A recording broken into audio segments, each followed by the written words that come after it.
জয় শ্রীকৃষ্ণ। রাধে রাধে। বন্ধুরা, আগামী রাধা অষ্টমীর দিন ভুলেও কিন্তু আপনারা খাবেন না এই খাবারগুলি, কারণ এবার বন্ধুরা 2 দিন ধরে এই রাধা অষ্টমী তিথি রয়েছে। তাই অনেকের মনেই বন্ধুরা আপনাদের প্রশ্ন যে কবে আমরা এই রাধা অষ্টমী ব্রত পালন করব।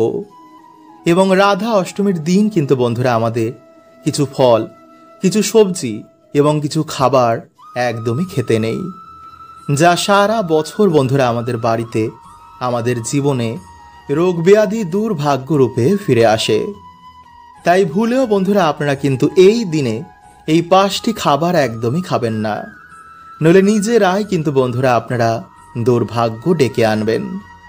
এছাড়া এই রাধা অষ্টমীর দিন কিন্তু বন্ধুরা কিছু কাজও আমাদের ভুলেও করতে নেই, যা বন্ধুরা আমাদের বাড়িতে অশান্তি, অর্থ সমস্যা এবং বাধা বিপত্তি রূপে সারা বছর ভুগতে হয়। তাই অবশ্যই বন্ধুরা আপনারা কিন্তু ভিডিওটি পুরো দেখুন, কারণ সবার আগে বন্ধুরা আমরা জানব যে এই রাধা অষ্টমীর মধ্যে যদি স্বয়ং ভগবান শ্রীকৃষ্ণ ও রাধা রানীর কৃপা আপনাদের ওপর হয়, বা ভগবানের আগমন যদি আপনাদের বাড়িতে হয়, তো কোন সংকেতগুলো আপনারা অবশ্যই পাবেন। তাই যদি বন্ধুরা আপনারা এর মধ্যে একটি সংকেত পেয়ে থাকেন বা পান, তো ভিডিও শেষে বন্ধুরা আপনাদের একটি টোটকা বলবো, যা এই রাধা অষ্টমীর দিন কিন্তু আপনারা অবশ্যই করবেন। এতে স্বয়ং ভগবান শ্রীকৃষ্ণ ও রাধা রানী মানে মা লক্ষ্মীর কৃপায় আপনারা যা চাইবেন পাবেন। তাই ভিডিওটি বন্ধুরা আপনারা কিন্তু লাইক করে কমেন্টে আপনারা বলুন, জয় শ্রীকৃষ্ণ ও রাধা রানীর জয়। বন্ধুরা, এই ভাদ্র মাস ভগবান শ্রীকৃষ্ণ ও রাধা রানীর জন্ম মাস। তাই এই মাসে যদি আপনাদের বাড়িতে মা লক্ষ্মী বা ভগবান বিষ্ণুর কৃপা হয়, তো অবশ্যই কিন্তু বন্ধুরা আপনারা এই সংকেতগুলো পাবেনই পাবেন। এর মানে বন্ধুরা আপনাদের দুর্ভাগ্য দরিদ্রতা শেষ এবং সৌভাগ্য এবং ভালো সময় আসছে। বন্ধুরা, প্রত্যেক মানুষই চায় যেন তাদের বাড়িতে কোনো সমস্যা, ঝগড়া, ঝামেলা বা কোনো আর্থিক সমস্যা না থাকুক, তাই না? তাই সুখ শান্তির দেবী মা লক্ষ্মীর আমরা পুজো বা আরাধনা করে থাকি। কিন্তু মা লক্ষ্মীকে বন্ধুরা প্রসন্ন করা আবার এতটা সহজ কার্য নয়। মা লক্ষ্মী যে সহজে প্রসন্ন হন না, আর যার উপর তিনি প্রসন্ন হয়ে যান তাকে জীবনও আর কখনো পিছনে করে দেখতেও হয় না। মা লক্ষ্মী তার সত্যিকারের ভক্তদের কখনো কখনো অবশ্যই কৃপা করেন, আর আমাদের ভক্তিতে প্রসন্ন হয়ে আমাদের বাড়িতেও তিনি বিরাজ করেন। তাই আমাদের বাড়িতে মা লক্ষ্মী প্রবেশ করার আগে এই সংকেতগুলো বারবার তিনি দেন। তাই শাস্ত্রে অনুসার বন্ধুরা এই সংকেতগুলো শুধু ভাগ্যশালী ব্যক্তিরাই পায়। তাই যদি আপনি সংকেতগুলো পেয়ে থাকেন, তো বন্ধুরা আপনি নিশ্চয়ই বুঝতে পারছেন যে আপনি কতটা ভাগ্যশালী, কারণ খুব তাড়াতাড়ি বন্ধুরা আপনাদের বাড়িতে মা লক্ষ্মীর কৃপা হবে। আপনাদের দুঃখের দিন শেষ, এবার সুখের দিন শুরু। খুব তাড়াতাড়ি আপনাদের জীবনে সৌভাগ্যের আগমন হবে, কারণ মা লক্ষ্মীর কৃপায় দিন দুঃখীও রাজায় পরিণত হয়ে যায়। তাই যদি বন্ধুরা আপনারা এই সংকেতগুলো জানতে চান, তো অবশ্যই পুরো ভিডিওটি কিন্তু দেখবেন। এবং ভিডিওটি বন্ধুরা আপনারা একটি লাইক করে কমেন্টে হর হর মহাদেব ও জয় শ্রীকৃষ্ণ অবশ্যই লিখুন। এবং সাথে আপনারা বলুন, জয় মা লক্ষ্মীর জয়। নাম্বার 1, টিকটিকি। বন্ধুরা, যদি আপনারা বাড়িতে 3টি টিকটিকিকে একই জায়গায় দেখতে পান, তো বন্ধুরা এটি বাড়িতে মা লক্ষ্মীর আগমনের সাক্ষাৎ সংকেত দিচ্ছে। যদি একটি টিকটিকিকে আপনারা অন্য একটি টিকটিকির পিছন করতে দেখেন, তো এটা বাড়িতে উন্নতির সাক্ষাৎ সংকেত বোঝায়। তুলসী মঞ্চ যদি আপনারা টিকটিকি দেখতে পান, তো এটাও খুব ভালো সংকেত বন্ধুরা মানা হয়। তাই যদি কোনো বিশেষ দিনে আপনারা এমন ভাবেই টিকটিকি দেখতে পান, তো তার উপর অবশ্যই আপনারা চাল ও সিঁদুর দেবেন। এতে বন্ধুরা দুর্ভাগ্য কেটে সৌভাগ্যের আগমন হয়। নাম্বার 2, কালো পিঁপড়ে। বন্ধুরা, জ্যোতিষ শাস্ত্রের অনুসার কালো রঙের পিঁপড়ে মা লক্ষ্মীর সংকেত বোঝায়। তাই বাড়িতে যদি হঠাৎ করে কালো রঙের পিঁপড়েরা গোল করে ঘুরতে থাকে, তো এটাও বাড়িতে মা লক্ষ্মীর আগমনের সংকেত দেয়।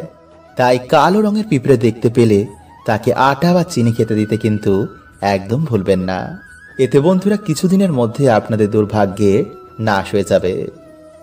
নাম্বার 3, বন্ধুরা আমরা সকলেই জানি যে স্বপ্নে আমরা বিভিন্ন রকমের সংকেত পাই। তাই যদি আমাদের ভাগ্যে ধন প্রাপ্তি থাকে তো মা লক্ষ্মী সংকেত আমাদের স্বপ্নের মাধ্যমে দেন।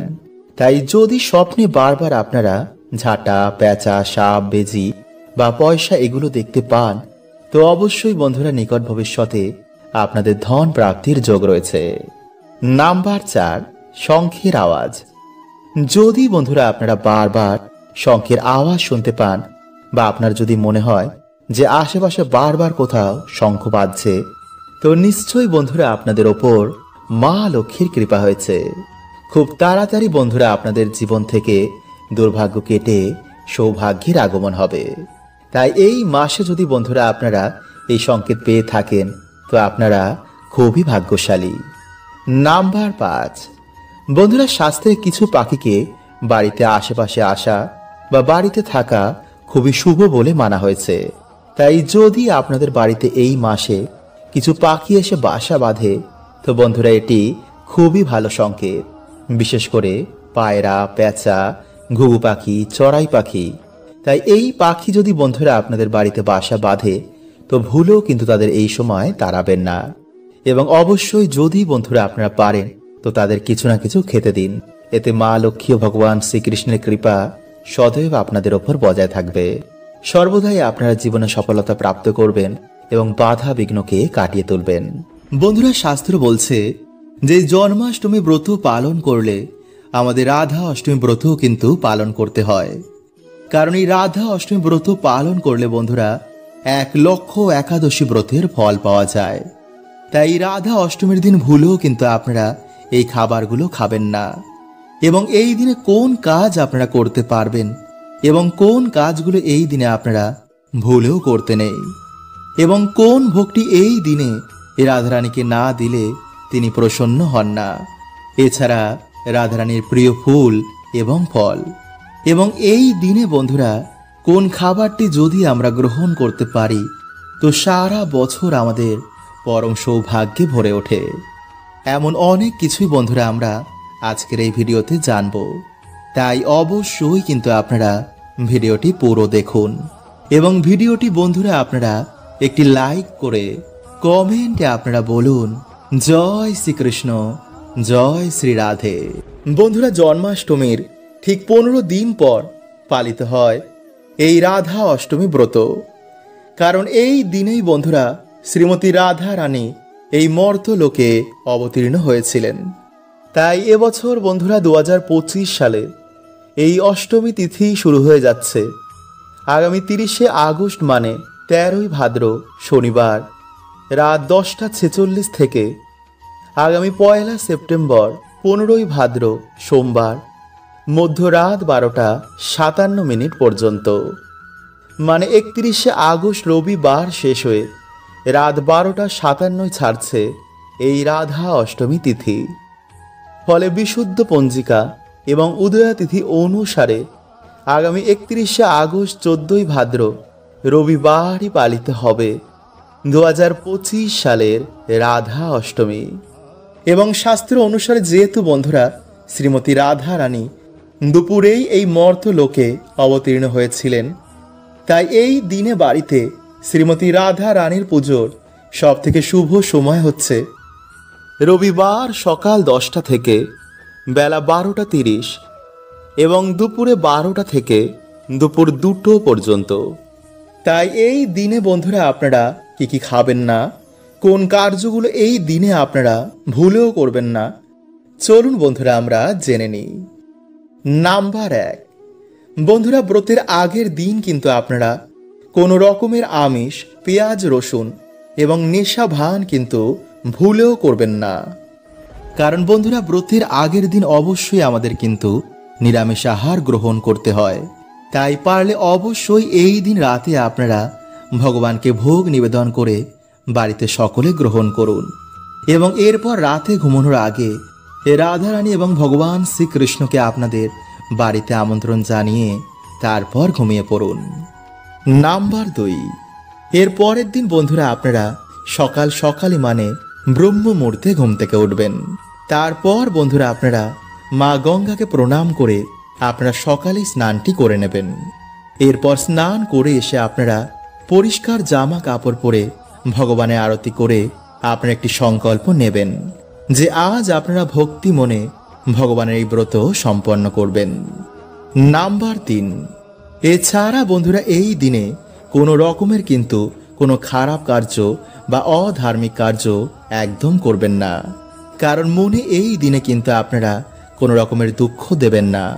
এই দিনে বন্ধুরা যদি আপনাদের বাড়িতে কেউ আসে তো তাকে কিন্তু আপনারা খালি হাতে ফেরাবেন না, কারণ এই দিনে ভগবান ভক্তের পরীক্ষা নিতে কি রূপে চলে আসেন তা কে বলতে পারে। তাই এই দিনে বন্ধুরা আপনারা বেশি করে হরি নাম করুন, গীতা পাঠ করুন বা গীতা শ্রবণ করুন এবং আপনার সামর্থ্য অনুযায়ী বন্ধুরা এই দিনে ভগবানের পুজো দিতে কিন্তু একদম ভুলবেন না। এবং সন্ধ্যেবেলায় আপনারা তুলসী মঞ্চে একটি প্রদীপ দেখান, ভগবানের এই দিনে আপনারা আরতি করুন।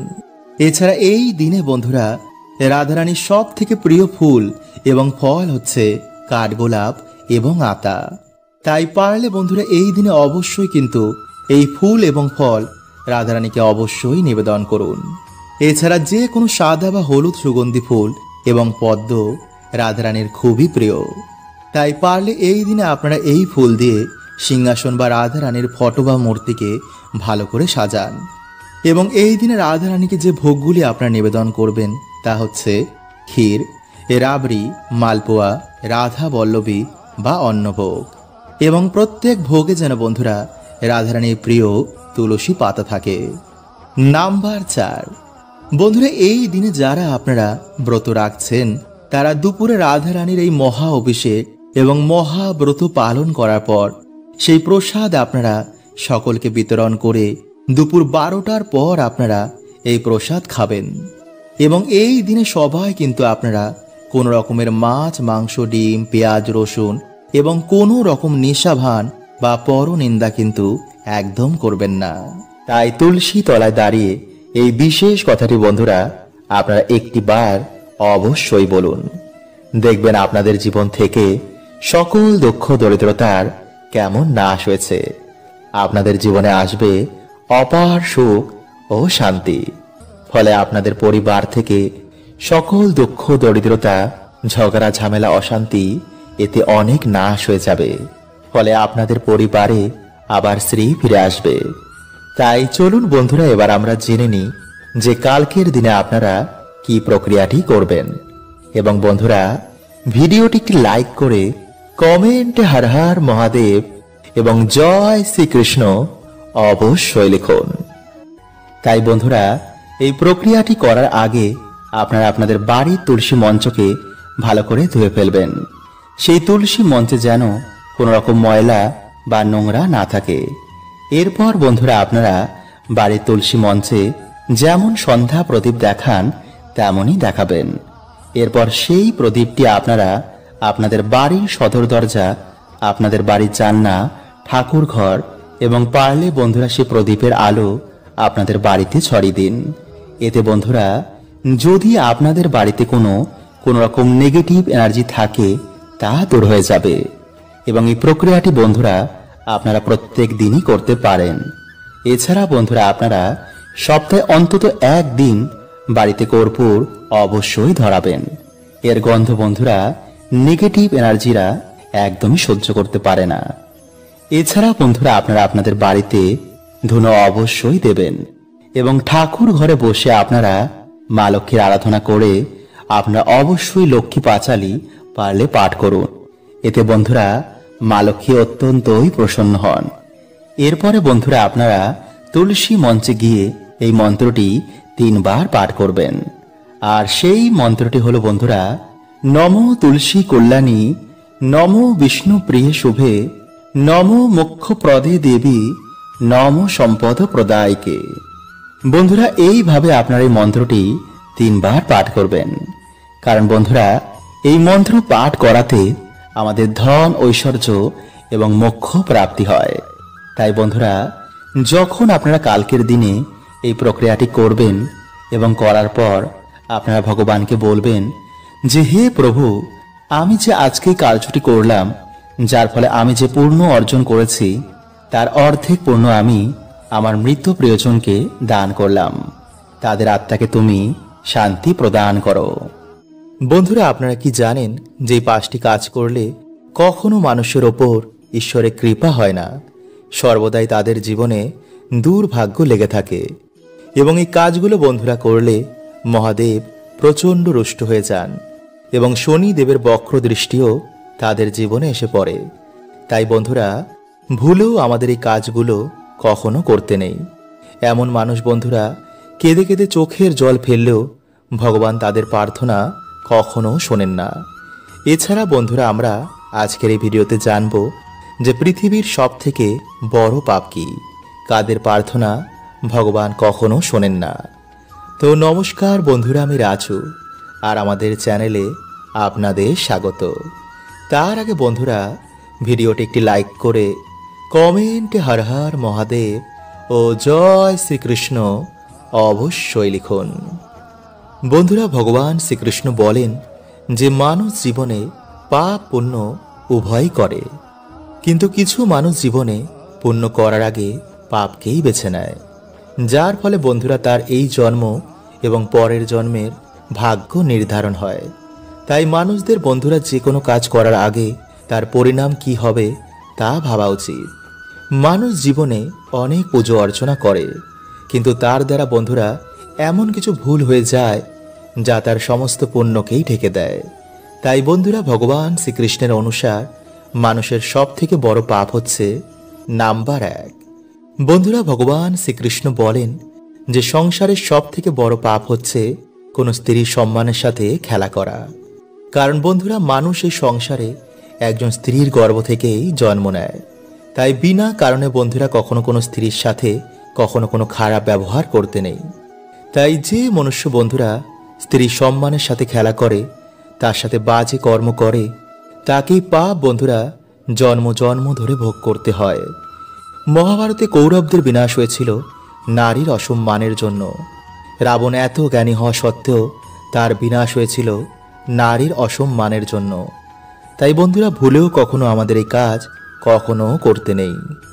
নাম্বার 2, বন্ধুরা যে স্ত্রী বা পুরুষেরা নিজের জীবন সঙ্গীকে ঠকিয়ে অন্য কারোর সাথে সম্বন্ধ রাখে, কাউকে মিথ্যা বদনামে ফাঁসায়, স্বামী বা স্ত্রীর গায়ে হাত তোলে, পয়সা কম থাকার জন্য যে স্বামীকে সম্মান করে না, যে স্বামী স্ত্রী বা কন্যা সন্তানের দায়িত্ব পালন করে না, যে মাতা পিতারা গর্ভেই কন্যা সন্তানদের হত্যা করে ফেলে, বন্ধুরা এটি হচ্ছে মহা পাপের মধ্যে একটি। নাম্বার 3, ঈশ্বরের অস্তিত্বকে অস্বীকার করা। বন্ধুরা, অনেকেই দুটো বই পড়ে মনে করে যে আমি সব জানি, কিন্তু বন্ধুরা মানুষ এখনো নিজে কেই জানে না, তো যিনি অনন্ত ব্রহ্মাণ্ড বানিয়েছেন তাকে কিভাবে মানুষ জানবে? শুধু আমরা মূর্খতার জন্য ঈশ্বরের অস্তিত্বকে চ্যালেঞ্জ করি। নাম্বার 4, বিনা কারণে কারো হত্যা করা। বন্ধুরা, সে পশু পাখি হোক বা মানুষই হোক, ঈশ্বর সবাইকেই সৃষ্টি করেছেন তার বাঁচার জন্য। তাই আমাদের কারো অধিকার নেই যে ঈশ্বরের বানানো সৃষ্টিতে কাউকে মেরে ফেলা। নাম্বার 5, ঘুষ নেওয়া, আত্মহত্যা করা, দেহ ব্যবসা করা, মিথ্যা সাক্ষী দেওয়া, অন্যায়ের প্রতিবাদ না করা, মাতা পিতা গুরুজনদের অপমান করা। বন্ধুরা, হয়তো ঈশ্বর আমাদের সব পাপই ক্ষমা করে দেবেন, কিন্তু যে মা বাবার মনে দুঃখ দেয়, স্ত্রীদের অপমান করে এবং কোনো গরিব দুঃখীর চোখের জলের কারণ হয়ে দাঁড়ায়, তো বন্ধুরা কখনো কিন্তু এমন পাপের ক্ষমা ঈশ্বর আমাদের করবেন না। তাই যদি বন্ধুরা আপনাদের ভিডিওটি ভালো লাগে তো অবশ্যই লাইক, কমেন্ট ও শেয়ার করতে একদম ভুলবেন না। হরে কৃষ্ণা, ওম নমঃ শিবায়।